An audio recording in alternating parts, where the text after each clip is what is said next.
Hello mga mi! Ayan, may nagtanong, paano po malalaman kung saan under na RDO? Tanong yan ni Momshi Desiree Mamare. Madali lang yan, Momshi. Ito, ituturo ko sa'yo.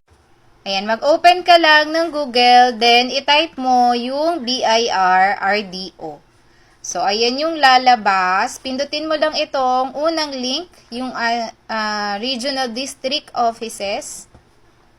Tapos, ganyan yung lalabas. Hanapin mo lang dyan yung lugar mo, Momshi. Ayan. Ang iisipin mo lang is kung anong municipality ka. Ayan. Natinignan ko yung dito yung sa akin kasi sa akin, Plaridel, Bulacan. So, wala dito sa list na to. Titignan mo lang yan dito sa may ilalim.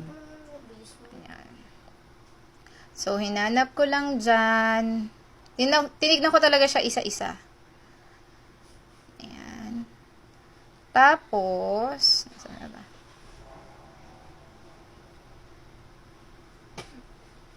Ayan. And then, nakita ko dito yung, ayan, 25A West Bulacan. Then, nandito yung mga municipality na sakop niya. Ayan, nakalagay dyan, Plaridel. Ayan. So, dito ako dapat pumunta sa RDO 25A West Bulacan. Yun pa nga pala mga momshi, dapat tama din yung RDO na pupuntahan mo kasi may penalty din yan pag mali. So, pwede ka rin naman magtanong bago ka mag-fill up, magpasa ng registration, pwede ka magtanong doon sa BIR na pupuntahan mo kung tama ba yung RDO na napuntahan mo.